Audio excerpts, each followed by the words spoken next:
Shocking, incriminating. Wow. Donald Trump just gave a disastrous Sunday night interview on Fox where he said, whoever even heard of getting indicted for interfering with presidential elections? Special counsel Jack Smith, did you hear that? Play the clip.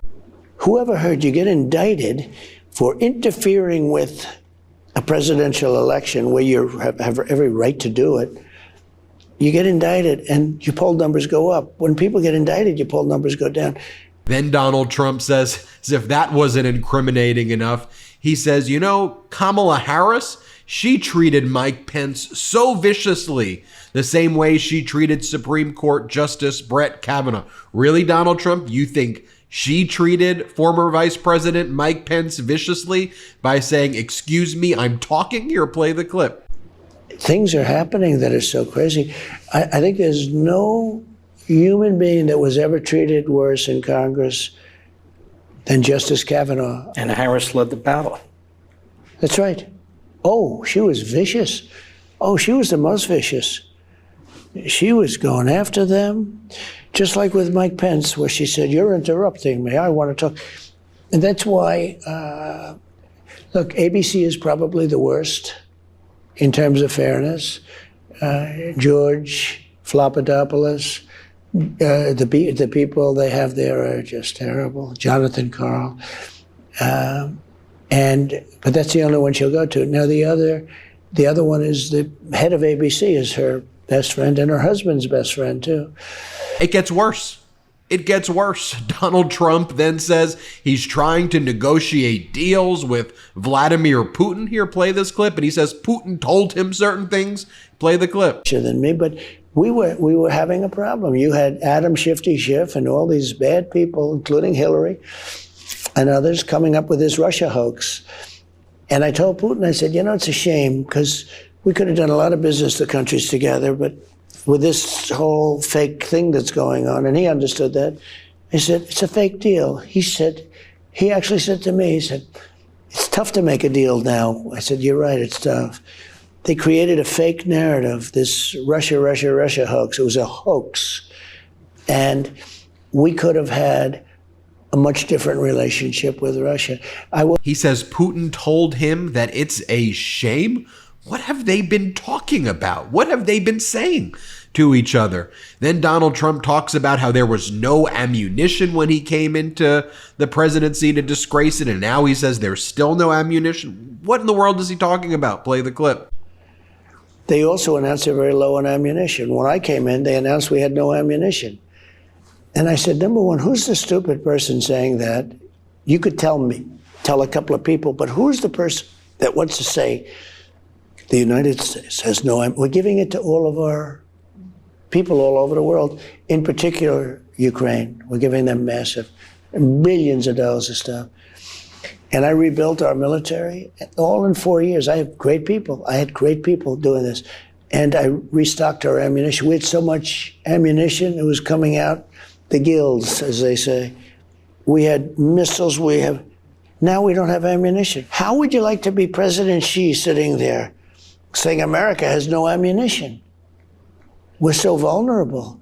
Donald Trump then lies and says that things were very divided. There was so much hatred and anxiety when former President Barack Obama was the president. No, there wasn't. It's when you divided Americans against Americans so you could try to become a dictator. Here, play the clip. I had to make a decision. Do I want to do this? Do I want to put the wife of the President of the United States and Secretary of State, by the way, do I want to put her in prison? And I'm trying to unify a country that really was broken badly. If you look at, what was going on with Obama when I took this over, this country was had tremendous hatred, anxiety, a lot of hatred. And do I want to put the wife of a president of the United States in prison? I didn't want to do that. And then when I get out, it's like, it's amazing, actually. It's amazing. And it's such a bad precedent because people are going to think about it differently. They're going to think about it differently, and it's very sad, actually. And here he is again ranting about some non-existent acid from Hillary Clinton in 2016. He's still focused on that in 2024. Play the clip. Now this is the United States. When it came to Hillary, you remember they subpoenaed her stuff and she bleach bit. That's where it's basically acid. We're talking about stunning, shocking, incriminating admissions. Here, Donald Trump says that China paid him hundreds of billions of dollars. Play this clip. And China paid me hundreds of billions of dollars. And then they say, oh, you're soft in China. I remember President Xi said, if you're soft on me, I'd hate to see if you were bad. And by the way, Putin said the exact same thing. If you're soft, I'd hate to see you bad. This is a good thing. You know, the press, if I said get along with him great, the press would say, oh, he said he gets along with him great. No, this is a good thing. This is a smart thing. Then Donald Trump says he learned a lot of things about trucks by talking to trucks. Play the clip. Figure this out. The American people, I think a lot of them want to know, how do you come by your decisions and how do you manage in the Oval Office? Well, I think that I learned, like I talked about the truckers, I learned about trucks, and by talking to them, in 5 minutes, I knew as much as I'm going to have to know to make decisions that are going to be earth-shattering for transportation, for moving cargo and moving a lot of other things. I learned from having interaction. Some politicians don't have interaction. Some politicians aren't smart. They can't have interactions. I think you have And then Donald Trump talks about the enemy from within, how Americans, he believes, are more dangerous than our actual enemies abroad who are trying to kill us. That's Donald Trump's view. He has enemy lists, and he just talks about it on this Fox propaganda interview. Play this clip. We have the enemy outside, which would be the very standard countries, and we have the enemy from within. We have some very sick people from within. I think that the people that go around indicting their political opponent, especially when their political opponent didn't want to do it to them, I could have done it so easy. Have you heard that the flavored air category is quickly becoming the leading alternative to vaping and smoking? It's a whole new movement towards better habits, led by the sponsor of this video, Fume. Fume is an award-winning flavored air device. Flavored air isn't like vaping. If vapor was compared to sticky soda, Fume cores are closer to herbal teas. Fume has lots of delicious flavors to choose from, like crisp mint and orange vanilla. With flavored air, you can satisfy your oral fixation through a passive diffusion system that utilizes no electronics, vapor, or combustion. Fume draws flavor to your mouth. Fume fills the void ditching a bad habit can leave. You still have something to reach for. Fume is not a vape. There's no vapor and you could use it anywhere. There's no nicotine. It's not addictive. The non-toxic flavors are a guilt-free alternative. Fume doesn't use any batteries, so you'll never need to charge it. The design is super sleek. It looks awesome and you can truly feel the weighted high-quality design. One of the things about Fume is that it's made to fidget with and it calms anxiety with magnets, snaps, and clicks. Fume continuously invests in third-party studies to ensure the safety of their products. Fume is also backed by doctors in the United States. My favorite Fume flavor is crisp mint. It is honestly delicious, and I couldn't recommend this more for anyone trying to quit their bad habit. Fume has served over 300,000 customers, and you can be the next success story. For a limited time, use my code MIDAS, M-E-I-D-A-S, to get a free gift with your journey pack. So head to tryfume.com. That's TRYFUM.com. Tryfume.com. Use code MIDAS or scan the QR code on screen to get a free gift with your order today. And you want to talk about this Fox propaganda interview? Hear the host, Mark Levin, who talks like that. He goes, I'm Mark Levin. Here he goes, oh, well, everybody knows you love religion. You go to the church all the time down. You're a very religious man. What in the world even is this? This would make North Korea go, wow, this is some next level propaganda. How is this happening in the United States of America? Play this clip. You've been a man of faith. You go to church. You believe in God. Has this further your belief, your commitment, and obviously God, in addition to that chart,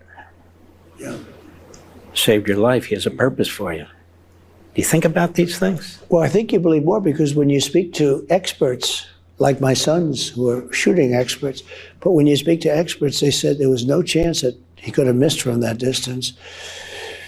I think he was hurried. I think he was rushed because people were starting to say, like, there's a guy up there with a gun.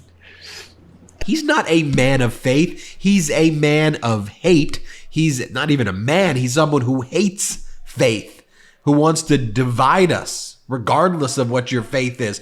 Punch down, harm marginalized communities, take away our freedoms. And here he is again. Donald Trump gets those softball questions. He's like, I just think that God is here for me. Play this clip.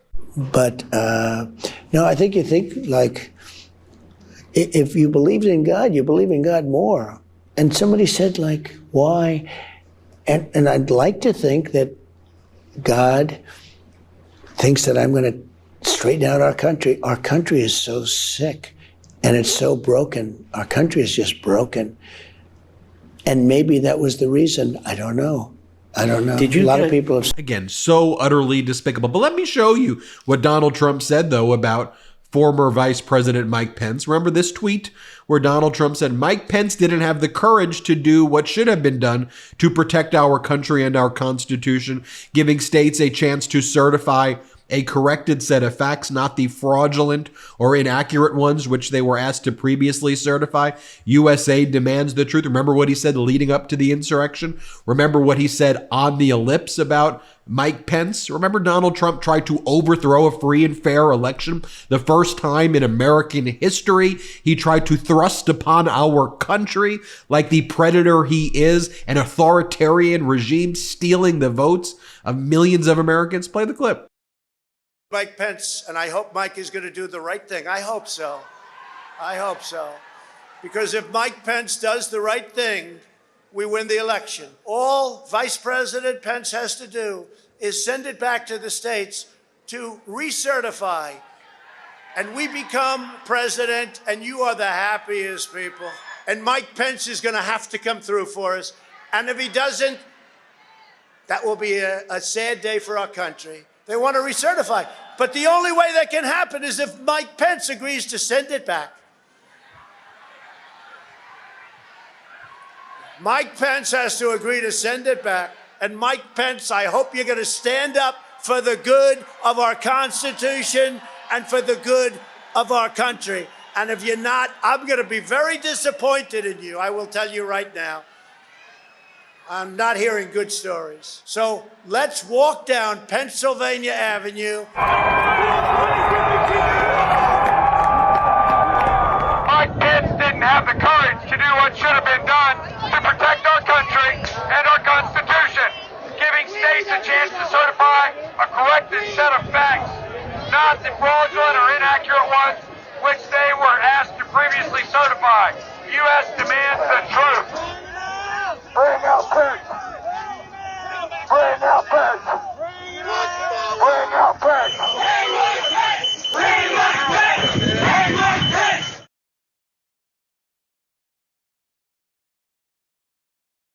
We could compare that to what happened when Vice President Kamala Harris debated Pence. We could play that clip. Let's play it. This is important. I want to add, but Mr. Vice President, I'm speaking. I'm speaking. It is asking too much of the people. Susan, we talked about it is asking too much of the people. Well, Susan, thank you. Although I would like to go back. I think we need to move on to the issue. But I would like to go back. In 1864. Well, I'd like you to answer the question. Mr. Vice President, I'm speaking. I'm speaking. Okay. We still learn from it, and I think the American people, I want to say again, can be proud Vice President Pence, I'm sorry, of what we have done. She has 15 seconds because well, I got to have more than that. Look, I'm sorry, but Vice President Pence, you've had more time than she's had. The truth and the fact is, Joe Biden has been very clear. He will not raise taxes on anybody who makes less than $400,000 he said he's a year. going to repeal the Trump tax cuts. Mr. Vice President, I'm speaking. Wait. I'm speaking. If you don't mind letting me finish, we can then have a conversation, okay? Please. Okay. So no wonder we're seeing the ABC Ipsos poll of likely voters that Vice President Kamala Harris is leading 52% to 46%, because we're absolutely watching a felon sicko individual giving these getting softball interviews from Fox and behaving that way. It's utterly despicable, but you can judge for yourself. I'm just letting you know how I feel after watching that. Thanks for watching. Let's get to 4 million subscribers together. Hit subscribe. Thank you very much. Love this video? Make sure you stay up to date on the latest breaking news and all things Midas by signing up to the MeidasTouch newsletter at MeidasTouch.com/newsletter.